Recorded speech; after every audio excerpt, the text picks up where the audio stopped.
नमस्कार, मैं हूं शीतला तिवारी और हमारे साथ वरिष्ठ पत्रकार भालचंद पांडे जी हैं। दरअसल दोस्तों, आज जो है हम पांडे जी से जानने की कोशिश करेंगे कि आखिर यूपी पंचायत चुनाव पर ग्रह क्यों लगा। यानी कि उत्तर प्रदेश का पंचायत चुनाव जो है अब कुछ आस जो है दिख रहा है। लोग यह कह रहे हैं कि उत्तर प्रदेश पंचायत चुनाव जो है वह जुलाई में होगा, कोई कहता है जून में होगा, कोई कहता है अगस्त में होगा, कोई कहता है नहीं होगा, विधानसभा चुनाव के बाद में होगा। तो आज पांडे जी से हम जानने की कोशिश करेंगे कि आखिर पांडे जी उत्तर प्रदेश क्या पंचायत चुनाव पर कुछ सिग्नल जो है लग रहा है, हरी झंडी कुछ मिल रही है। पांडे जी क्या लगता है आपको? तिवारी जी देखिए, अब गवर्नमेंट के निर्णय से कुछ आस जगी है कि चुनाव हो सकता है सितंबर तक संपन्न कराया जा सकता है, क्योंकि सरकार द्वारा पिछड़ा आयोग की संस्तुति कर दी गई है। तो अब लग रहा है कि जो परिसीमन होगा, जो सीटों का आरक्षण, जो सीटों का होता है बंटवारा, वो इस आयोग के गठन के बाद से लग रहा है कि जल्दी हो जाएगा। और चुनाव जो है वो संभवतः गवर्नमेंट, बरसात अगर आड़े नहीं आई तो सितंबर अक्टूबर तक गवर्नमेंट करा ले जाएगी। और चूंकि गवर्नमेंट के ऊपर दबाव भी है, कोर्ट का भी दबाव है, और ऐसे भी थोड़ा जनता का भी दबाव पड़ रहा है। प्रधानों का या जिला पंचायत सदस्यों का कार्यकाल सबका खत्म हो रहा है। अभी तक उनका जो चूंकि खाते सीज हो चुके हैं, तो लोगों में भी कहीं ना कहीं जो चयनित प्रधान है उनके ऊपर भी दबाव बढ़ रहा है। लोगों की अपेक्षाएं बढ़ रही हैं, फंड आ नहीं रहा है। ये गवर्नमेंट को कहीं ना कहीं टारगेट कर रहा है। तो गवर्नमेंट भी चाहती है कि नहीं, जल्दी से जल्दी चुनाव कराया जाए। उसी के संदर्भ में जो पिछड़ा आयोग का जो गठन का, या पिछड़ा आयोग की गठन की संस्तुति सरकार द्वारा की गई है, उसी का एक कदम हो सकता है।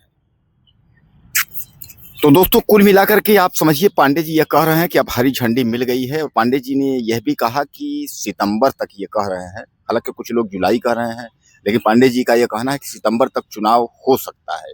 तो पांडे जी, आखिर जैसे बरसात का समय है, और बरसात के समय में क्या सरकार ऐसा नहीं हिला हवाली करेगी कि अरे बरसात है, बरसात निकल जाए तो उसके बाद ठंड का मौसम आएगा, अक्टूबर नवंबर दिसंबर में, तब करेंगे। लेकिन उसी समय माघ मेला भी है, और माघ मेला तो आजकल चूंकि प्रयागराज का माघ मेला मनाया जाता है, जैसे कि एक तरीके से मिनी महाकुंभ के जैसे मनाया जाता है। अब अगर इन सबको अगर देखा जाए तो उसके बाद फिर 2027 का बिगुल बज जाएगा। तो क्या लगता है कि कहीं ऐसा तो नहीं है कि सरकार जो है वो हीला हवाली करके और यह आरक्षण का बहाना करके, यह सब करके उसके बाद चुनाव टालना चाहती हो कि भाई फिर समय नहीं रहेगा, कह देंगे कि भाई अब समय नहीं है। क्या लगता है आपको? नहीं देखिए, गवर्नमेंट अब हिला हवाली करने के मूड में नहीं है, और चूंकि गवर्नमेंट के ऊपर दबाव भी है चुनाव कराने का।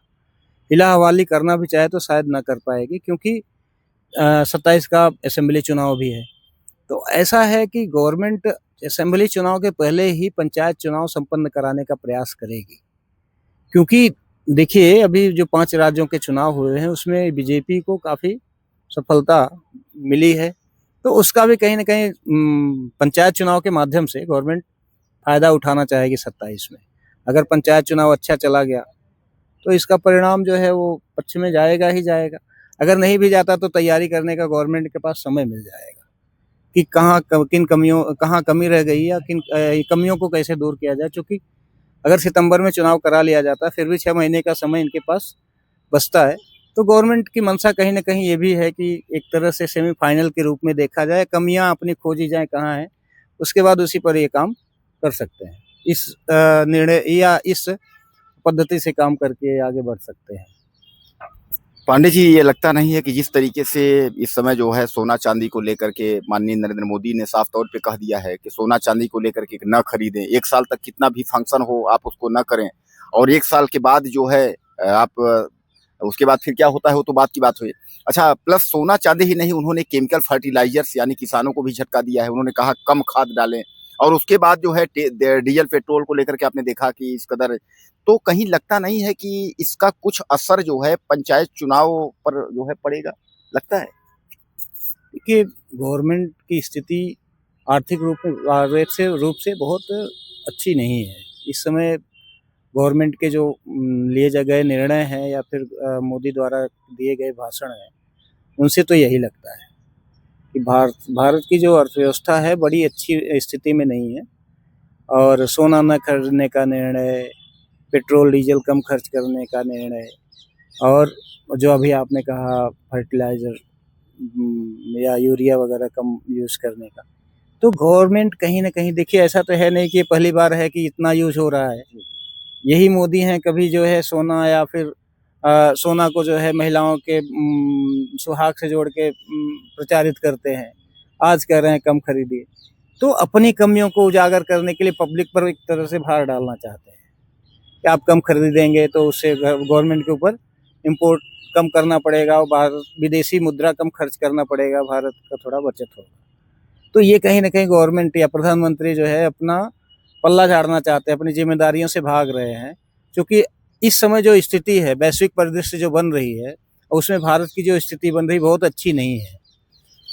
वो चाहे गल्फ कंट्रीज़ को देखिए वहाँ पर युद्ध चल रहा है। रसिया से भी अब चूँकि जो समय सीमा थी अमेरिका द्वारा दी गई थी, ख़त्म हो गया है।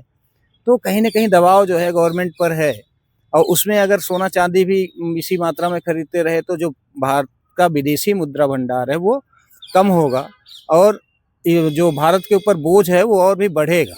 ये इसी का परिणाम है कि मोदी जी कह रहे हैं कि आप कम सोना खरीदिए, कम पेट्रोल डीज़ल यूज़ कीजिए।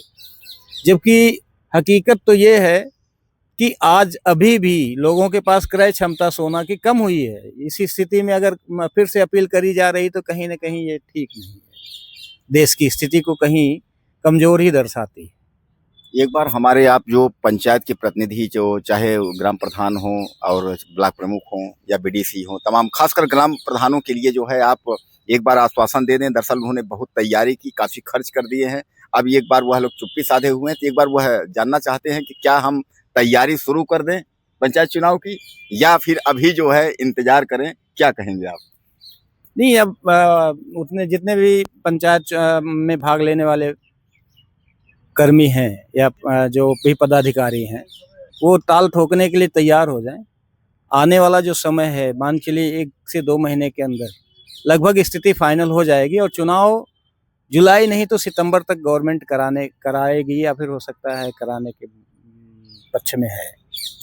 तो कुल मिलाकर के दोस्तों आपको क्या लगता है? पांडे जी ने यह बता दिया है कि जुलाई से लेकर के सितंबर के बीच जो है यूपी का पंचायत चुनाव 2026 होना तय है। जैसा कि आप जानते हैं 26 मई जो है पंचायत चुनाव का जो कार्यकाल है वो खत्म हो जाएगा और 26 मई के बाद जो है नया सरकार का गठन होना चाहिए, पंचायत सरकार का। तो पांडे जी ने कह दिया है कि अब जो है जुलाई से और सितंबर तक जो है आप इंतजार करिए। इस पर आपको क्या लगता है कि चुनाव इन्हीं 2-3 महीनों के बीच में होगा या आपके दिमाग में कुछ और चल रहा है कि विधानसभा चुनाव के बाद होगा? अपनी राय मुझे आप ज़्यादा से ज़्यादा मैसेज करिएगा। अगले वीडियो में फिर मिलते हैं।